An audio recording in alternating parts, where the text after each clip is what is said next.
So we're going to call today's meeting of Rules and Open Government Committee to order. Can we have roll call, please? Kamei? Davis? Here. Jimenez? Present. Foley? Here. Chair Cohen? Here. Thank you.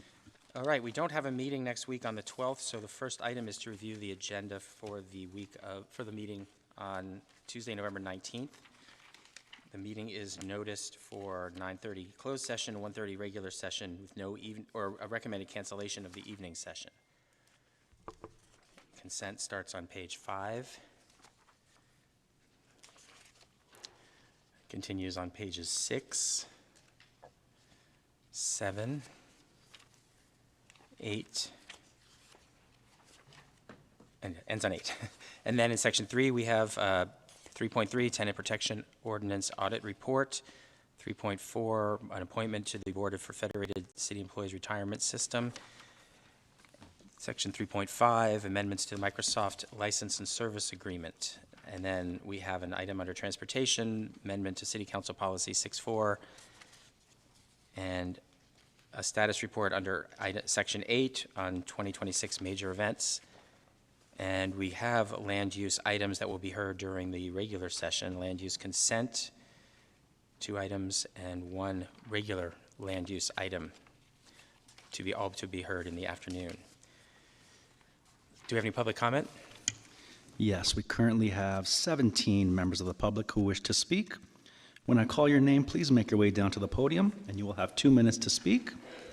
We will start with Jaria, Bob Brownstein, Blair Beekman, Patrick Rowan, R. Briones. I apologize. I'm moving so rote because we do this every week and don't usually have a memo unrelated. I'm going to ask Councilmember Ortiz, since he submitted the memo, to come and present first, and then we'll ask public comment after that.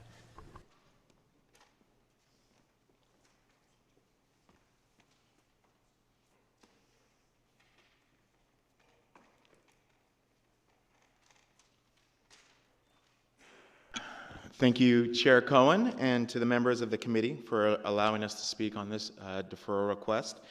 Given the immense concerns the city has heard from the community regarding HCA's proposed projects, including its alignment with the general plan, I wanted to ask the council, city staff, and HCA to be given more time to make sure this project has proper buy-in from our surrounding community. These concerns have already caused our city's Planning Commission to recommend rejecting the proposed zoning changes as they stand. HCA's deadline for the earthquake retrofit is 2030, which gives us plenty of time to make sure we do this right. Our general plan holds the city responsible to ensuring our healthcare resources are planned with equity in mind and to make sure that everyone has access to services. And us, as council members, hold that responsibility. We can choose to reward bad actors or hold them accountable. Thank you for your consideration, and I'm available for questions. All right, thank you. Now we'll proceed. Thank you. When I call your name, please make your way down to the podium. Jaria, Bob Brownstein, Blair, Patrick Rowan, R. Briones, and Stephen Dew. Thank you.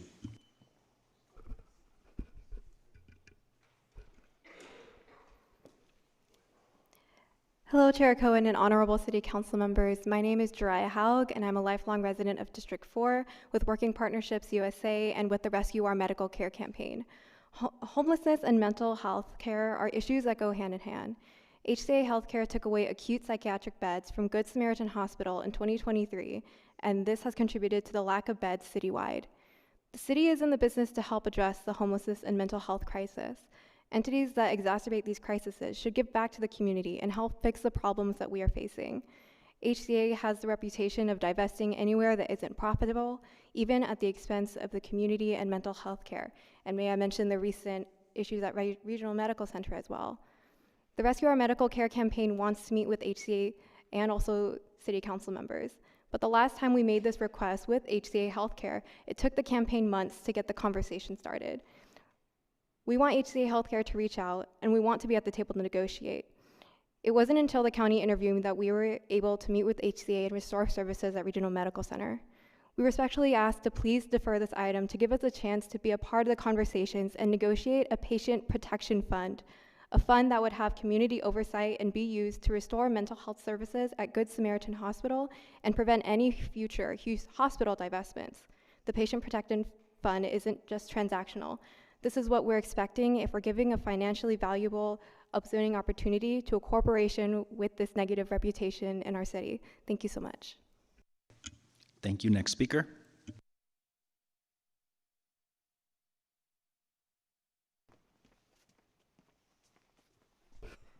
Bob Brownstein, good afternoon. I urge you to vote in favor of Councilmember Ortiz's proposal for deferral because we need time to make sure the city's decision doesn't make our severe mental health crisis even worse. The other day I read the mayor's email to the community. He said, we need them, other levels of government, to do the hard thing and help the toughest cases first, the people who are screaming at the sky and walking into traffic on a daily basis. Of course, these people should be helped. Also, the 14-year-old considering suicide should be helped. And the fact is, resources are desperately scarce. The only way we can meet all of these needs is for everyone to do the hard thing.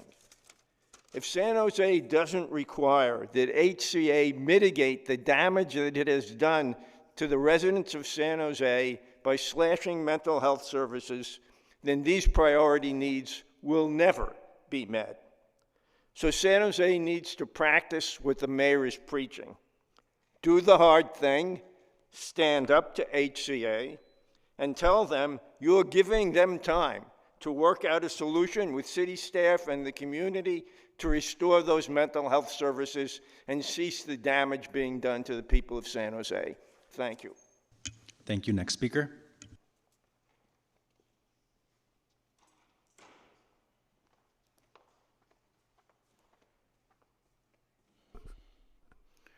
Hi, Blair Beekman. Interesting A2 item here today. Thank you. Thank you that you have tenant protection ordinances coming up for the upcoming council meeting in a couple weeks, and that Councilperson Ortiz spoke on some items here today, that he made the appearance to come here at this time. Thank you. I wanted to also comment items on that agenda in a couple weeks will be items around about the future of electronic billboards at the airport. I think you agreed to electronic billboards in the past, and I guess probably in a few years in implementation, it would be my guess already. It's my sincere hope that you keep the future of electronic billboards at the airport. We don't have to expand them to prove anything. I don't think they're that innovative. You know, learning how to share commercial data and for people to get rich off of data is not exactly innovative, I don't think. And it's more, it'll be intrusive. Please consider leaving this technology just at the airport. I think it satisfies innovation requirements by just working there. With my remaining time, I wanted to speak to item 10B. I can't quite, 10.2B, I think maybe, emergency shelter issues that you'll be addressing. I think the Bill Wilson Center falls under the purview of this sort of item and the work that they do and how to address shelter issues.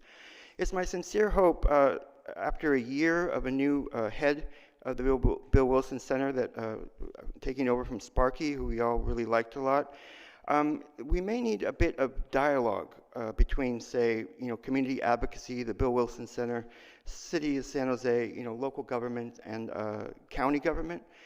Just kind of a check-in and see where we are after a year of a new leadership. I think it kind of needs it. And Thank you. Next speaker.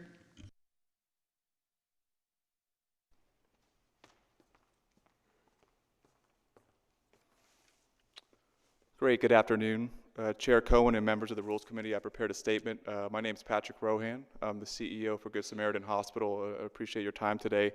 I'm here today representing 2,000 employees, 900 nurses, and 1,000 physicians at Good Samaritan, some of who are here today, if they could stand up just to show our team who from Good Samaritan has traveled here today to show support for the same message I'll be discussing. We take care of 55,045 patients every year who count on us for the city of San Jose, Santa Clara County.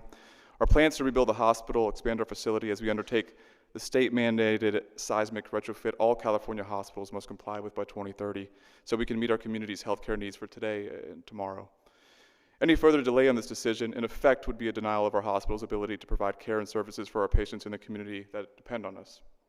We have been faithful stewards of the planning process, conducting extensive community outreach that more than fulfills the city's recommended community engagement.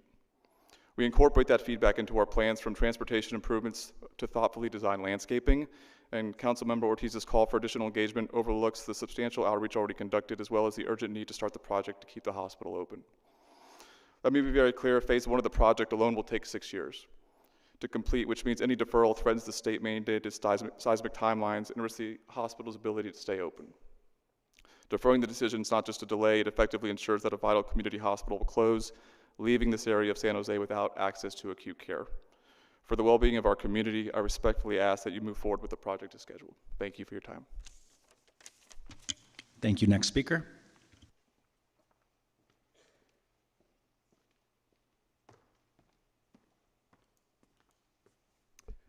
Good afternoon, council members. My name is Dr. Richard Briones. I'm a resident of the city of Los Gatos.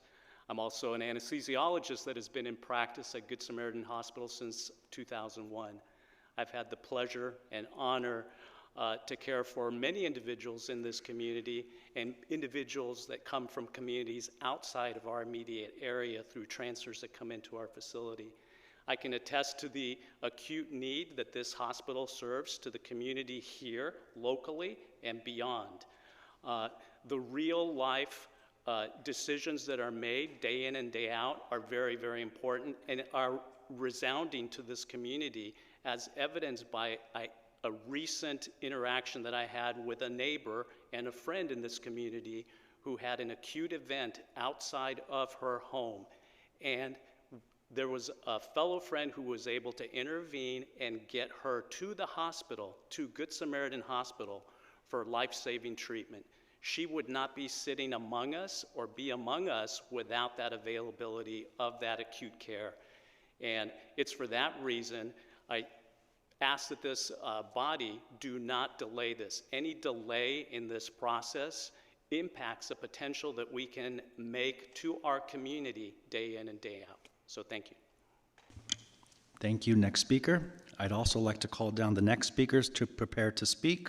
Robert Petrie, Stacy Russell, Frank Carranza, Jesus Gomez, and Alexander Turner. Thank you.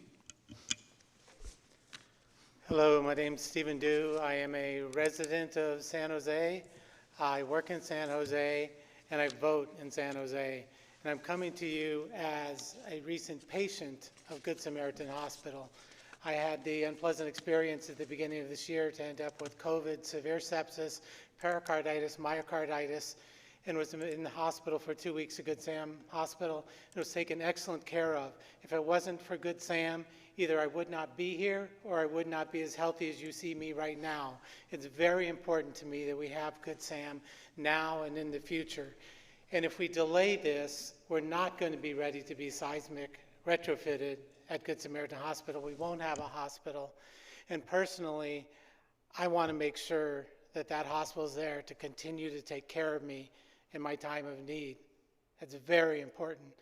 And due to the amount of time it takes to go through regulatory processes and the amount of times it takes to go through the build to meet that deadline of 2030 and not have the hospital closed, we need to make sure we do not delay the vote on getting this approved.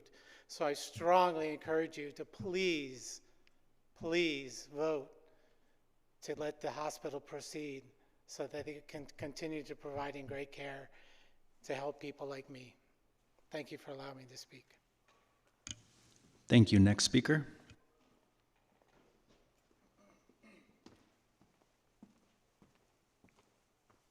Hello, Council. My name is Robert Petrie.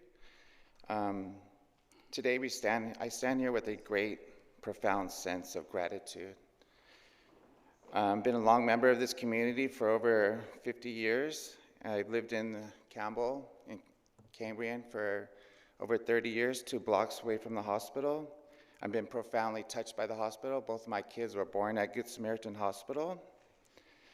In 2023, I was diagnosed with metastatic cancer at Good Samaritan Hospital, where I was taken care of not only as a person, but I received the most compassionate care.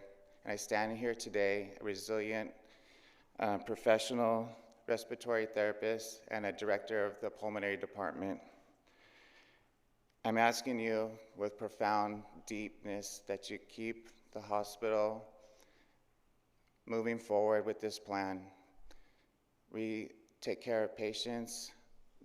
We not only take care of them, we are very compassionate towards them.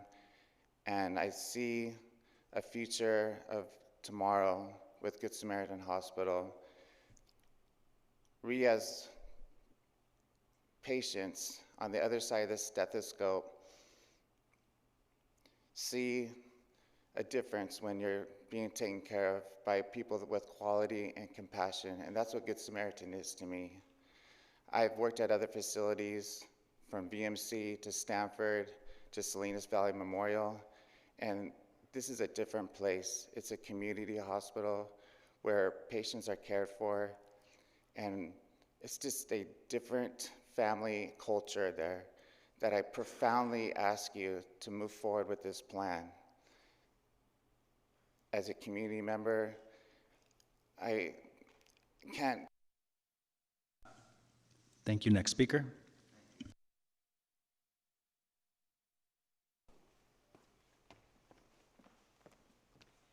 Hi, good afternoon. My name is Stacy Russell. I moved here about 1.5 years ago, so I'm kind of a newbie to San Jose. When I moved here for the job at Good Samaritan Hospital. When I interviewed, I asked a lot of community members that I ran into, hotel staff, restaurant workers, hey, what is the hospital like at Good Sam? And it was so exciting to hear the responses. I heard nothing but good about the care that people receive at Good Samaritan Hospital. Oh, my child was born here, or oh, my aunt had a heart attack there and she recovered there. It was really encouraging and definitely a part of the reason of why I decided to move here. Since I've been in San Jose, it is a joy to be a part of a medical community that takes pride in their local hospital. When people find out that I work at Good Sam, I'm received with kindness and respect. I hope the council will consider helping us continue to be a reliable and strong part of the community by approving this construction. It is a joy to be a part of a community organization and to be a member of a team who is providing care to neighbors, family, and friends. I look forward to being a part of that in the future for years to come. Thank you. Thank you. Next speaker.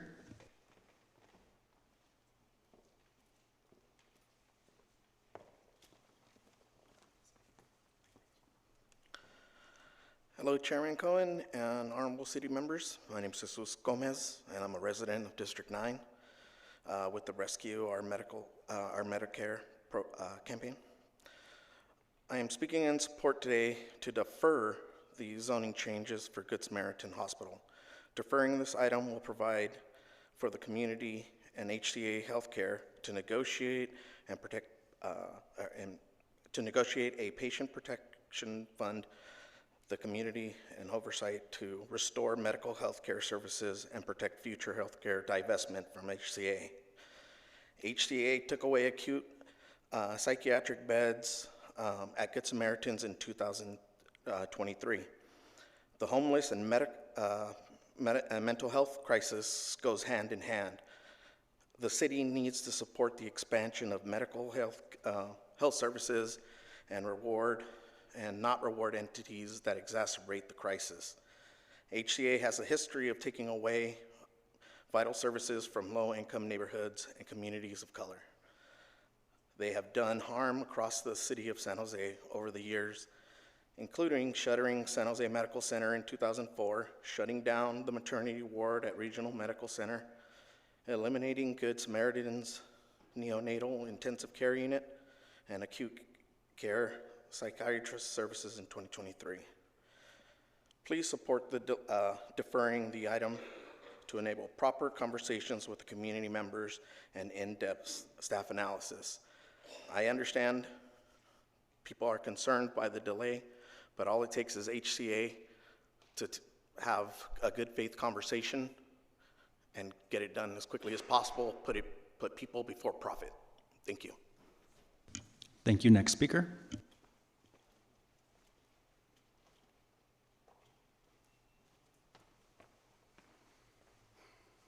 Good afternoon. Thank you so much for your time. My name is Frank Carranza. I just recently moved from Southern California last year in April, and the first thing I asked was, how nice is it to work for HCA? How nice is it to work for Good Samaritan Hospital? I got nothing but great responses when I was working over in Southern California with my colleagues, because most of them are also partnered with HCA. When I moved up here, I was embraced, nothing but warm welcome from Good Samaritan Hospital.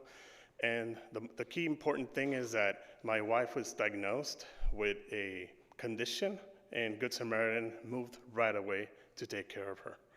That's one of the main reasons I am so proud and happy to be working with Good Sam, not only as a staff member, but also as a community resident from San Jose, which embrace us. I mean, my wife and I are really happy just to know that Good Samaritan is not only providing good healthcare for our community, but also with the expansion of all the innovation, all the plans that are essentially coming through, are going to provide such a beautiful, profound healthcare to our community, and we wish this not to be deferred,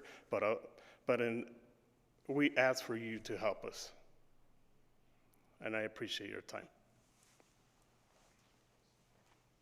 Thank you. Next speaker.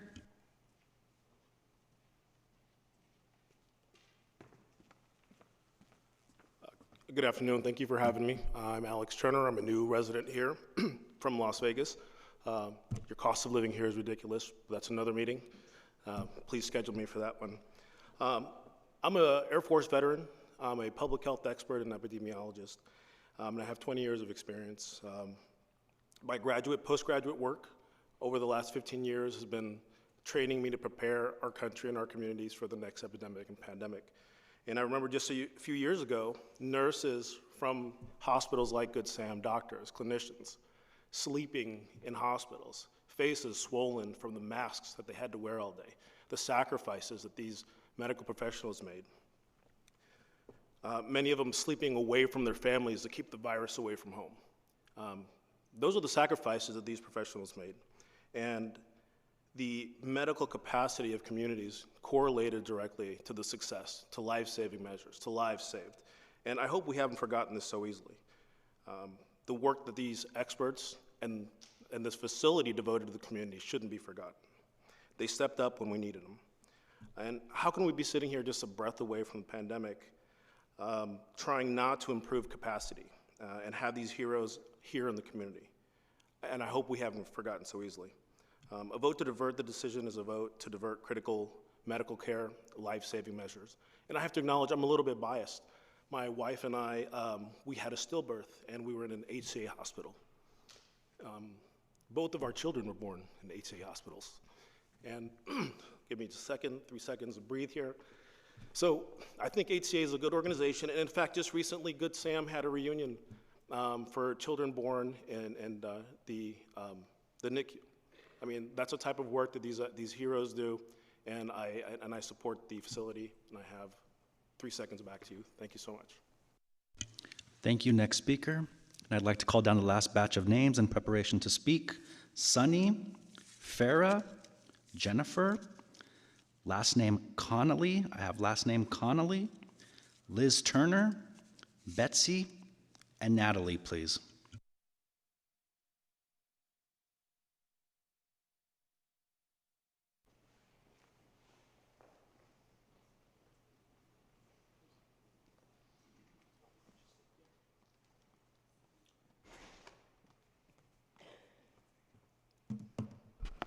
Good afternoon, respected council members. Thank you for allowing the chance for me to speak to you. I don't bring a script, I bring my heart. Good Samaritan Hospital is a community hospital, well loved by the community. As a resident of San Jose, it's near and dear to my heart as well. It's been there since 1965, and I see that the building needs renovation. We need expansion ever since 1965. If you're there day in, day out, you will see that the environment is very crowded. It's not the ideal place to provide healing, even though the nurses and doctors come with so much compassion. But physical structure provides a limitation. I will hope that you will consider to expedite this request. God forbid if anybody has a family member being ill in there, you will be able to see the environment. There's semi-private rooms. If anybody is healing from cancer, healing from surgery, or cardiac health, it's suffering because of the environment. Thank you for your consideration. Above all else, we're committed to the care and the improvement of human life. Some people can wait, some people may not. Thank you. Thank you. Next speaker.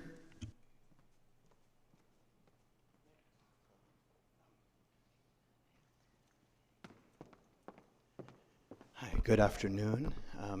My name is João Paulo Connolly. This is an interesting time for me to be speaking on this subject because at this exact time, 7 years ago, I was in an ICU bed at a hospital that happened to belong to HCA. And my life was saved by the medical care I received in that hospital. My life was saved by the medical care I received from the doctors and the nurses at that hospital. The fact of the matter is that no one here is denying that Good Samaritan provides needed and essential medical services to the community. What we are saying is that Good Samaritan happens to belong to a large corporation that is in the business of gutting medical services in the communities when those medical services no longer return a profit. What we are saying is that despite the patients whose lives have been saved at Good Sam, HCA doesn't give a damn.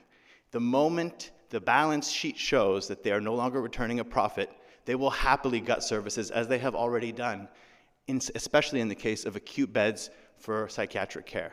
We have seen HCA's willingness to harm our community. And what we are saying is that land use decisions are never divorced of their moral and ethical considerations.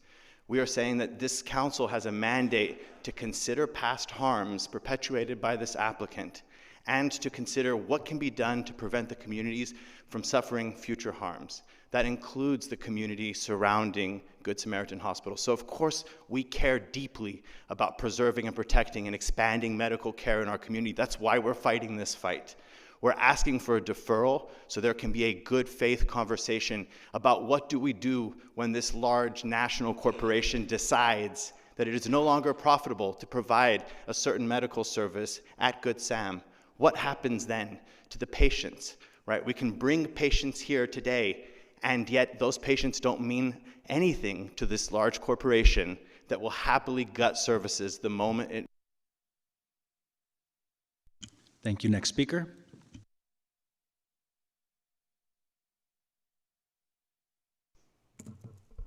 Good afternoon, Council. My name is Farah Osmani. I'm an acute care nurse practitioner and an honored member of Good Samaritan.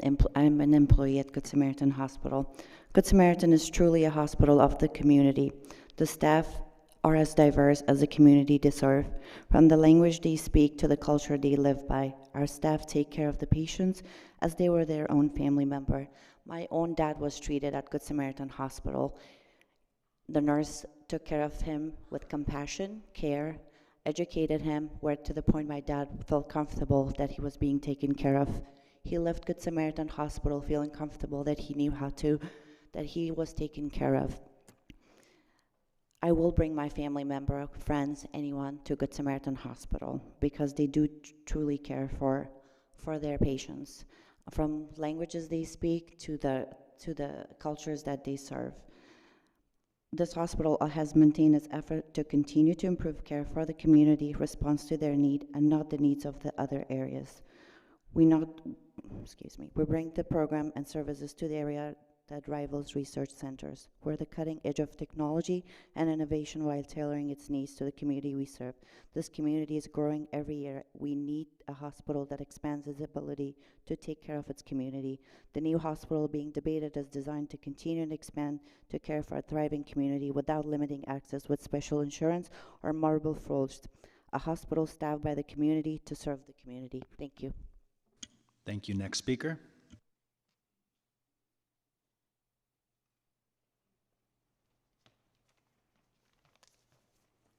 To the Honorable Council, my name is Jennifer Poblete, and I am a critical care nurse and now an employee of Good Samaritan Hospital.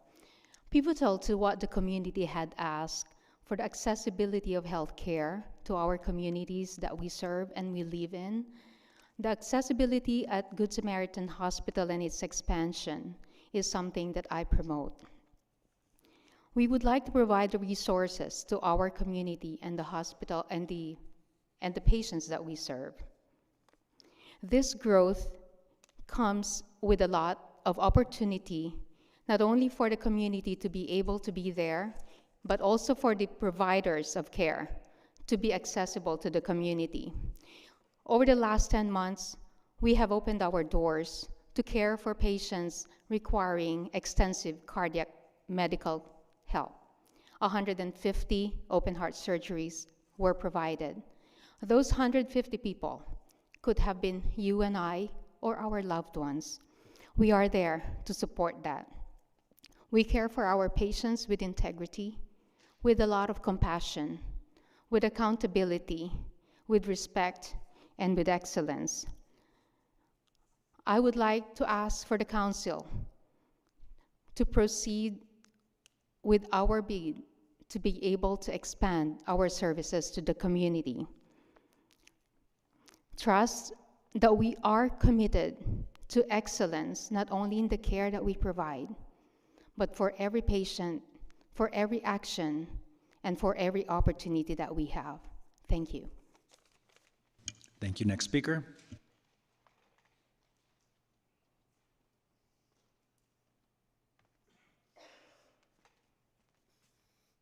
Hi, Council and staff and allies. My name is Betsy Hammercar. I'm a lifelong resident of D6. Councilmember Davis, thank you for your service. We'll miss you. I'm going to tell you something that happened to me before some of you were born. I'm not telling you this as gossip.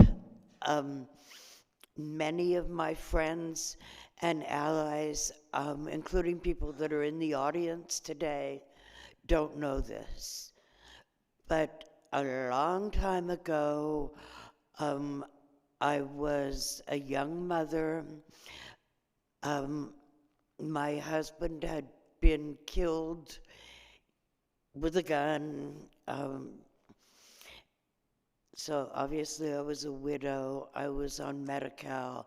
I started a very dark journey that ended up with a suicide attempt. I was taken to Good Sam to the acute locked ward.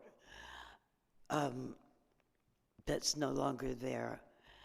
I learned things during that visit that have kept me mentally healthy, emotionally strong, and I'm forever grateful.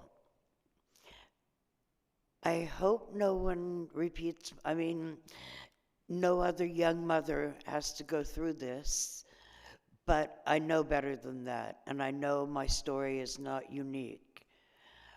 So I'm just asking you to think about what will happen to the young mother on Medi-Cal going through crisis.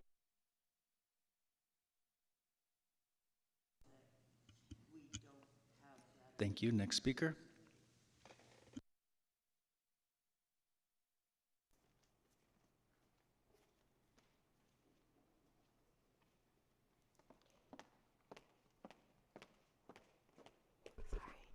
Hello, council members. My name is Liz Turner, and I currently work at Good Samaritan as a VP of Surgical Services. But I come to you more as a resident and not an employee of Good Samaritan. I currently live about 5 minutes from Good Samaritan Hospital. As a former resident or patient of HCA hospitals, I had an emergency delivery at 32 weeks in which my first daughter, that I fought very hard to have, after one stillbirth and one ectopic pregnancy, may not be here today if it wasn't for a quick drive at an acute care center. My daughter had to spend weeks in NICU and would not be here today. Any delay to emergency services means a delay in saving lives. A vote to defer is a vote to deny my daughter, your children, the surrounding community around Good Samaritan Hospital a chance at saving their lives. Thank you for your time. Thank you. Next speaker, please. And we have called all the names on the request to speak.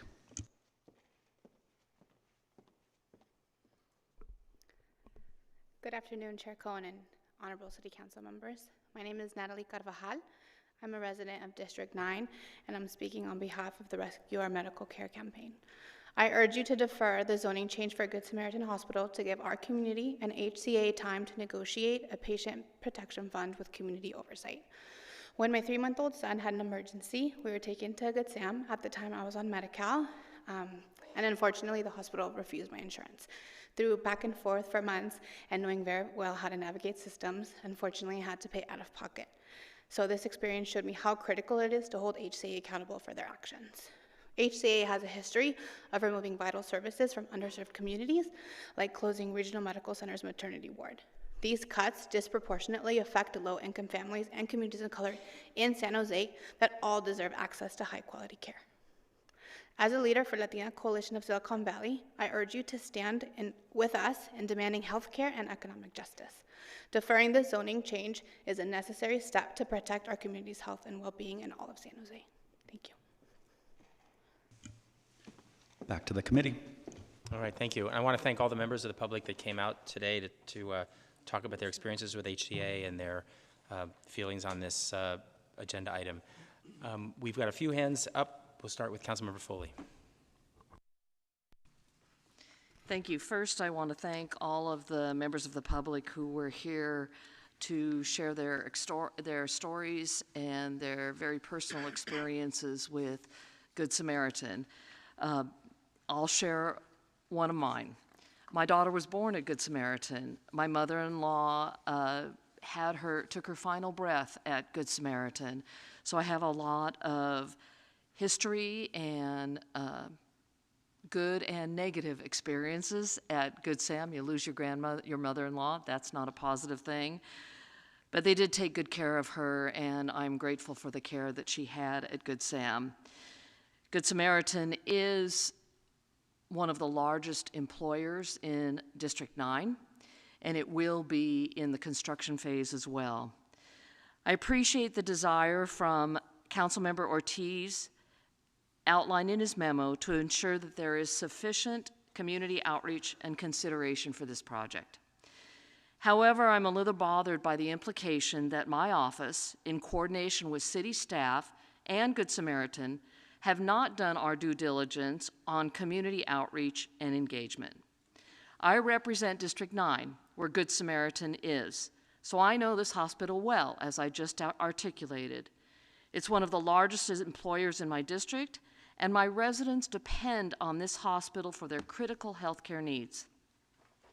For my colleagues on this committee and members of the public who may not have been engaged on this issue until recently, I want to note that my office has been working on this since 2022, and we have conducted a significant amount of engagement beyond what is required by city policy.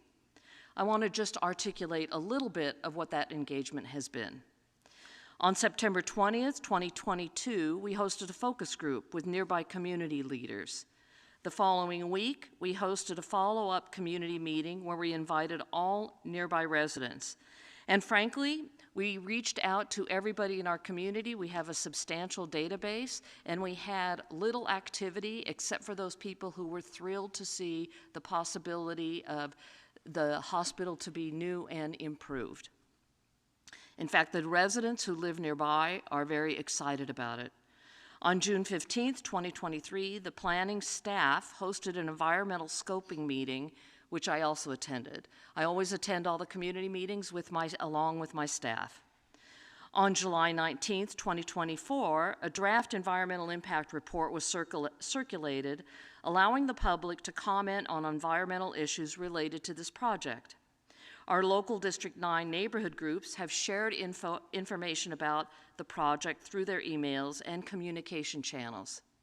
And in addition to formal outreach, my staff has engaged in dozens of one-on-one communications with community members and other stakeholder groups through emails, phone calls, and in-person meetings, and those meetings included myself as well. To this day, I have been in negotiations and discussions with HCA, Good Samaritan also. I'm a big believer in community engagement, and anyone who has followed me as a council member for 6 years know that to be true. I feel confident that the community engagement that we have worked on over the last 2 years on this project was above and beyond sufficient. And because I worked on this engagement, I know that what we've heard from the community, support for Good Sam as an important healthcare resource in District 9, along with some reasonable concerns around traffic and safety, which will be included in this. Informed by that outreach, Good Sam is conditioned to build street improvements that will improve safety along Good Samaritan. If you're familiar with Good Samaritan, you know that that street can be very treacherous. So they will be building protected bike lanes and a roundabout, which I'm thrilled to have and to slow down traffic.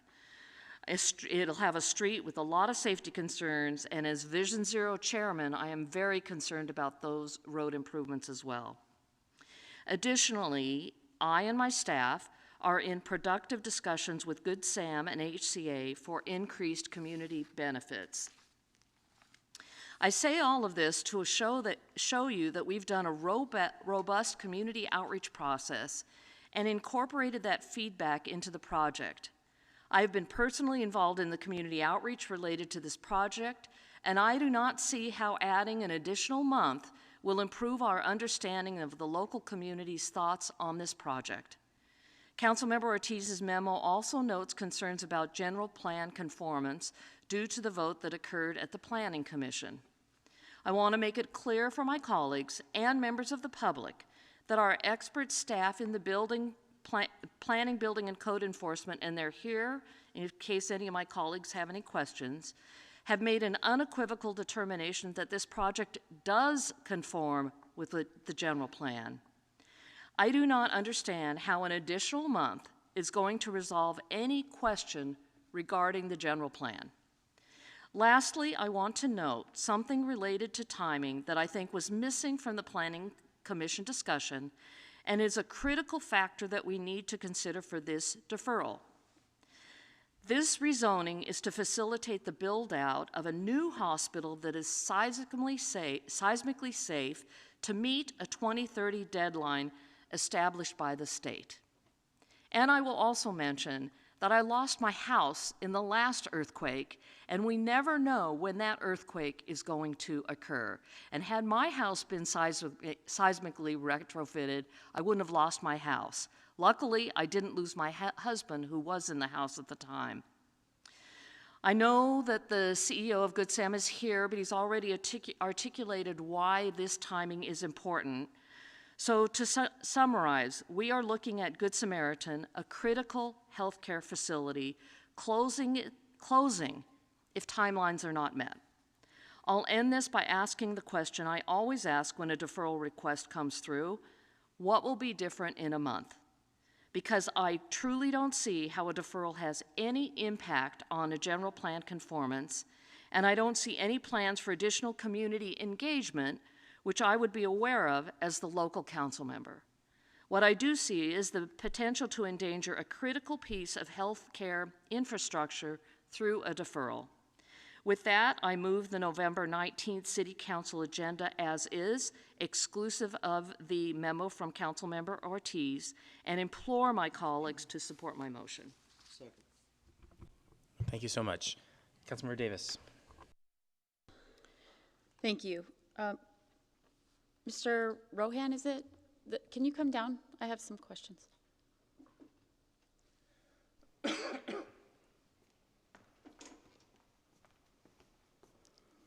I'd like to give you the opportunity to respond to this. You said that we need Good Sam around for when people have acute conditions, have an acute episode. What happens when someone in the Good Sam area has an acute psychiatric episode? So, I mean, for the purpose of this request to keep this on the agenda item, what we discussed before, and to again have the focus intent on, if we don't have the ability to invest the $1.2 billion to meet the state mandated requirements to keep the hospital open, if that's deferred and moved along, no patient of the 55,000 plus or the 58 hospitals that transfer patients to us will have the ability to take care of any of those patients.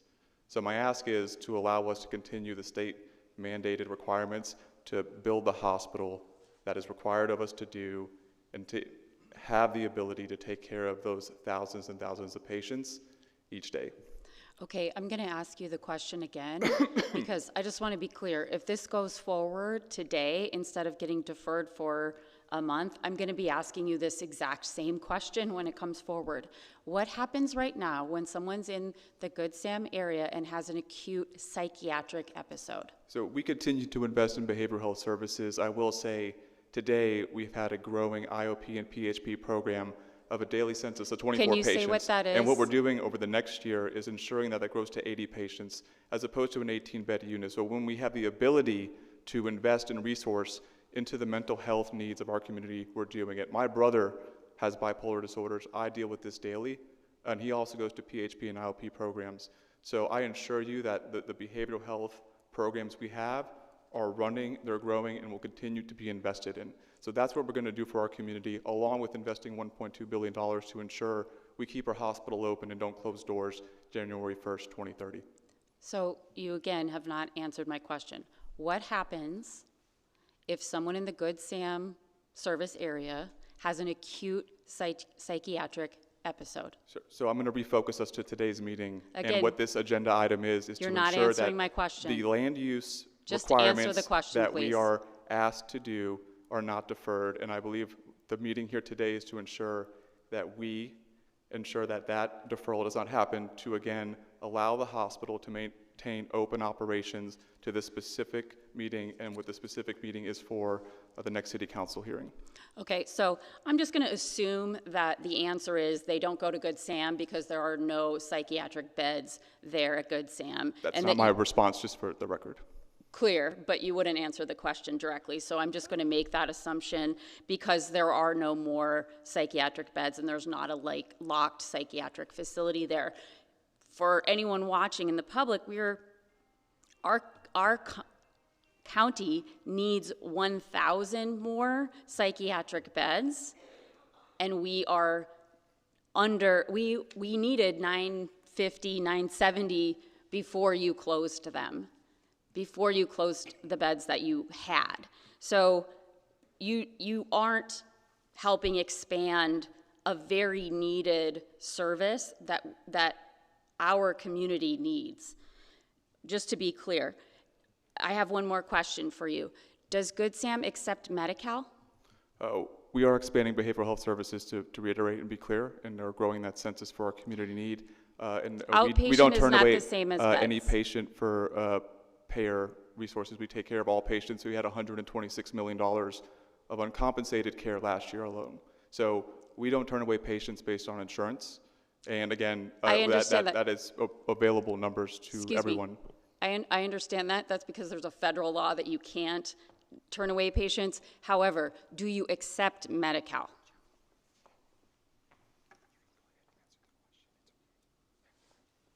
So yes, we accept Medi-Cal. Thank you.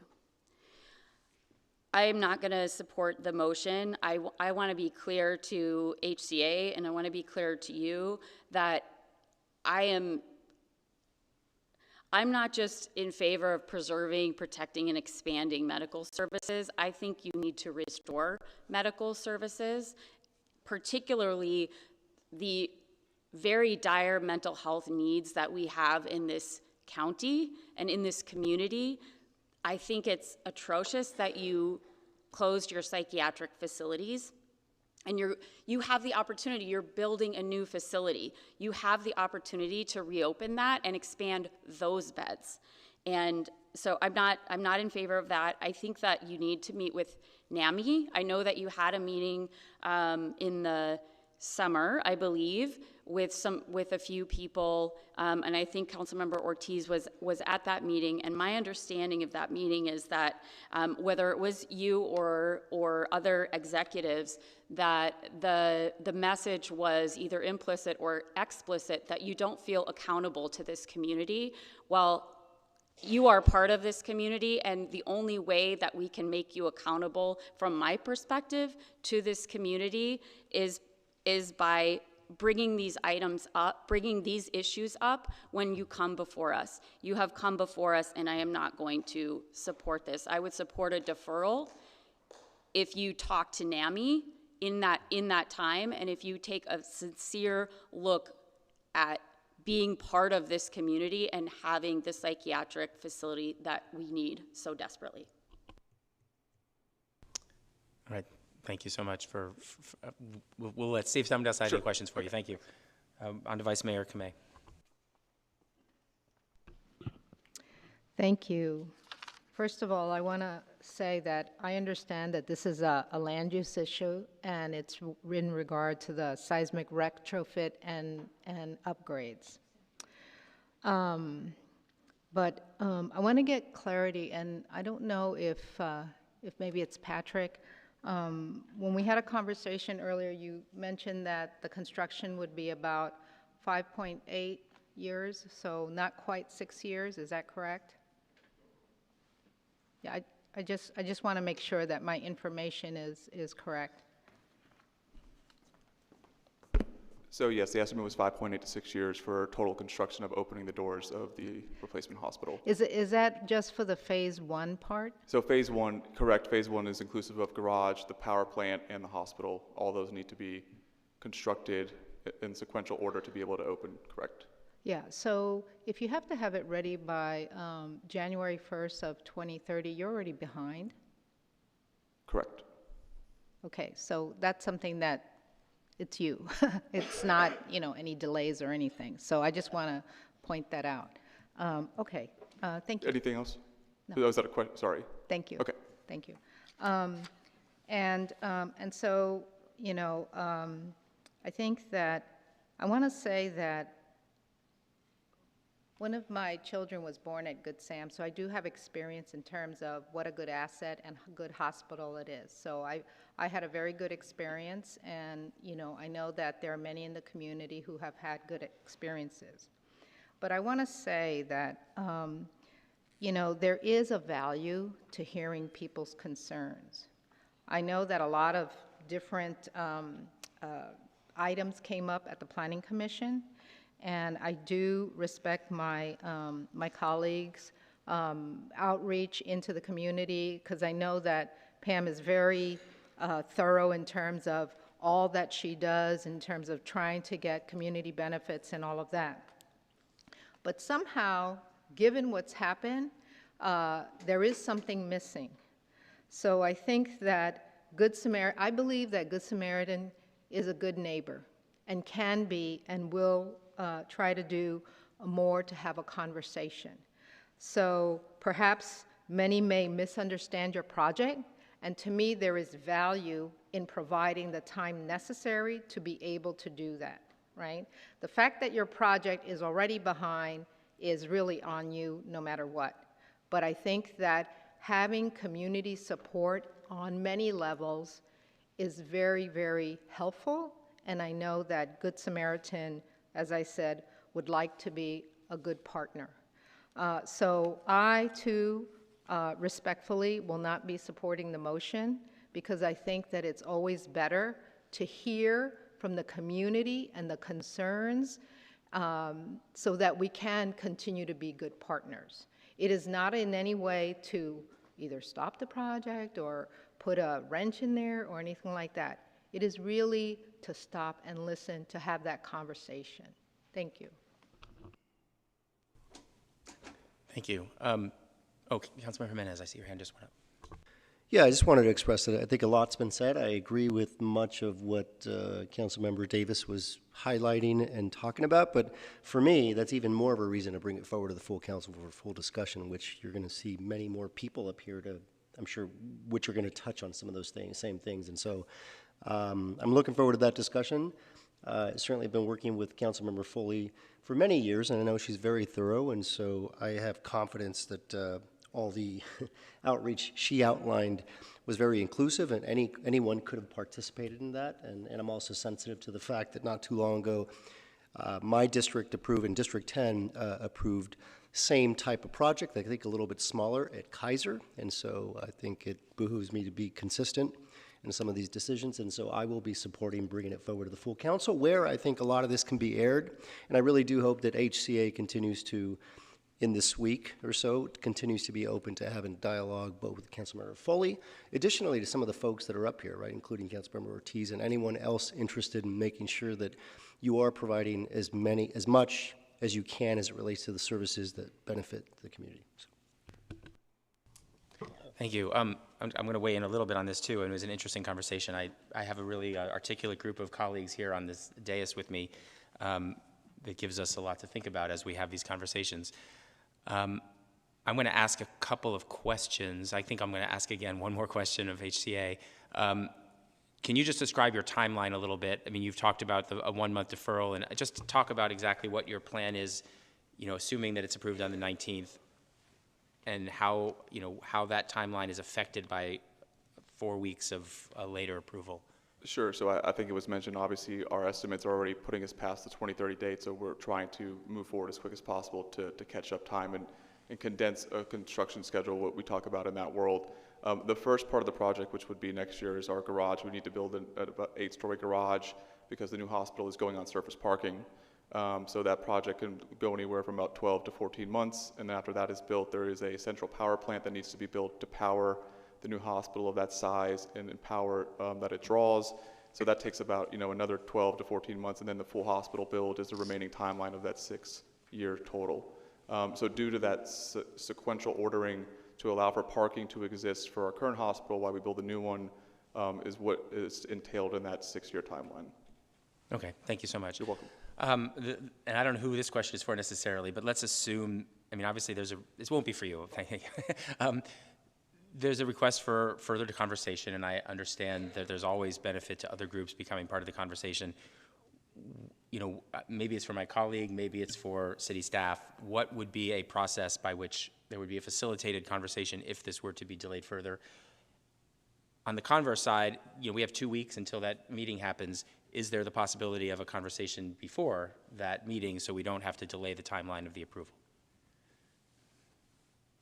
You want me to you answer can try. that? I don't know if you know an answer. Yeah, I actually don't know what community meetings or additional meetings need to be made, but I can say that we continue to have ongoing meetings with Good Samaritan, HCA, over additional community benefits, and we hope to have, if this comes to council, assuming it does on the 19th, we'll have a memo that we submit likely Friday before that with all of the community benefits articulated. But we certainly are moving in that direction and negotiating in good faith. That's both my office and HCA staff. Okay, thank you. All the way up. Thank you. Yeah, and I've been kind of torn on this one because I'm not sure I know what an outcome would be that would be result from this. I mean, clearly there's a concern over a service at this hospital that used to exist that doesn't exist. I don't think anybody's necessarily here and asking that within another month we're going to negotiate the reopening of that service, and I'm not sure exactly what a reasonable accommodation is on that that can be negotiated in that period of time. I know that Councilmember Foley is negotiating some community benefits that I think, will be positive based on what I know of her ability to negotiate good benefits. Similar to Councilmember Jimenez, I had this thought that I'm not that having more voices as part of this conversation would be a good one. Hearing the concerns in front of the entire council would be a good thing. We still have opportunity at that meeting to say, hey, we don't know enough to approve it today, and it can be deferred at that point. It's not clear to me that we have to make that decision to defer today until we see how that negotiation goes. I'm inclined to allow it to move forward to the 19th, and then certainly there should continue to be conversations. I would hope. I will just say this. First of all, I've been very clear as a council member over the years of my distaste for the for-profit healthcare industry, and not necessarily any specific company in that industry, but the system that our country has put in place for healthcare, which I think is broken. We're not going to solve that through this land use item today, and we're not going to restructure healthcare and how it's delivered in our community, even though some of us might like to. I mean, I've brought to this council support for single-payer healthcare in California, which not all my colleagues have bought onto, but we have other ways, I think, that are more long-term to deal with that problem. I will say I was a little disappointed at the tone of some of the answers from HCA. I mean, I felt like it was too defensive and not direct enough on answer, and that disappointed me. I would hope that in the next couple weeks you'd be willing to have a conversation with some folks who want to at least talk to you so that we can hear about that on the 19th, and that you might have some answers to provide to us on the 19th that will be a little bit better when the questions that were asked over here are asked again. So that's the advice I would give, but I will vote to move this forward as an agenda item for the 19th, and then we hopefully will continue engaging in that conversation.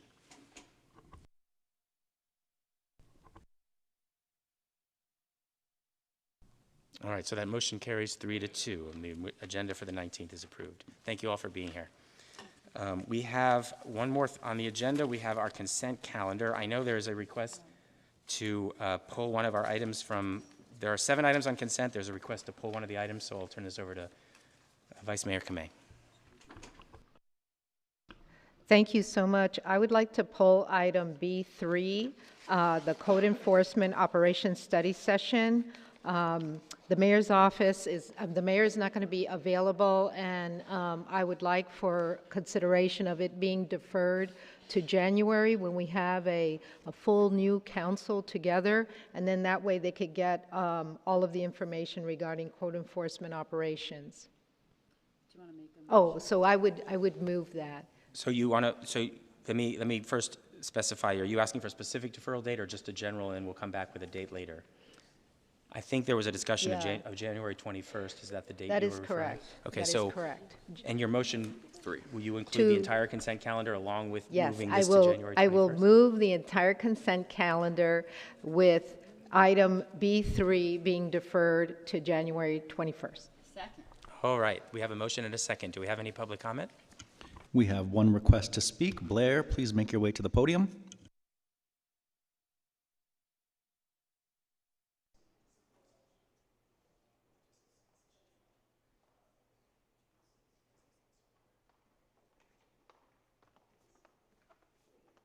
Are these on all consent items? Thank you. Hi, Blair Beekman. Thanks a lot for your work on that previous item. That was a lot of deliberation. Thank you. To bring the item in 2 weeks for public review and then possibly defer it if needed. Thank you. That's trying to work this out. Thanks. For myself,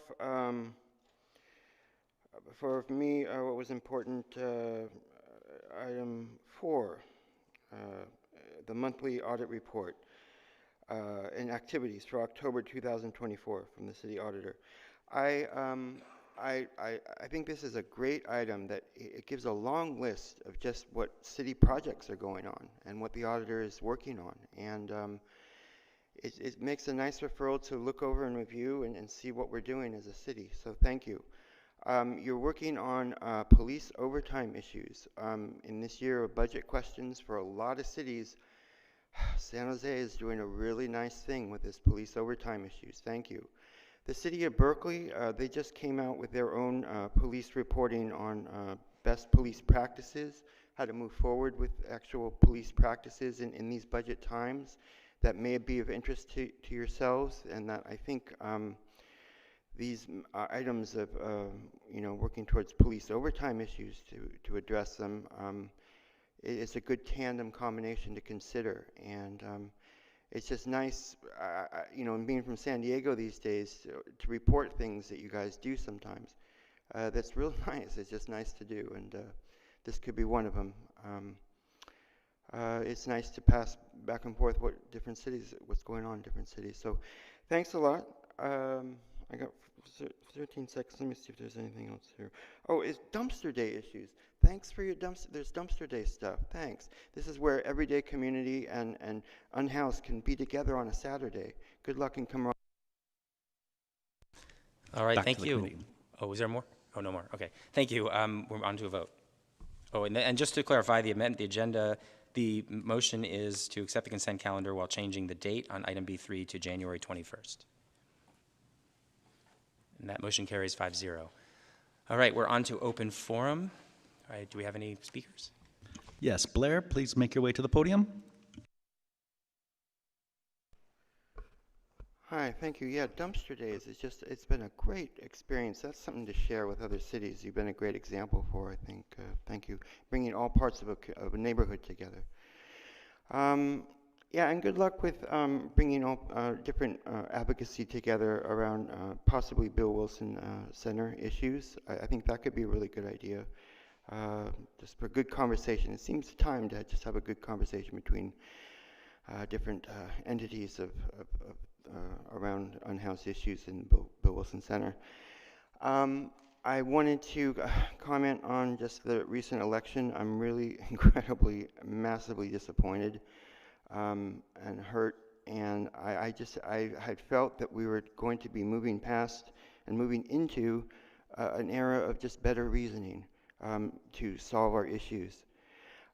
Trump can be awesome at just delivering those one-liners and those one-thought things, and it's real cute, but I just think we really had to sit down to just good policy and unity practices as a community.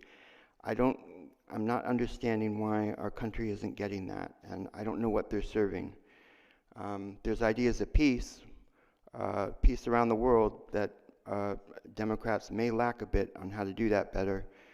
I think it's a learning process for Democrats to teach Democrats what are best practices around peace and dialogue for the future of the world. So good luck how we can do that. And with that said, I hope we can have good peace and dialogue for former councilperson Omar Torres, who I think, the young person, I think he was 17, so he was about 18. He was extorting him pretty seriously, so he was no innocent flower. And I think I just hope we can have honest conversations about how good Omar Torres really could be and work from there. Thank you. All right, we are adjourned at 3:09 p.m.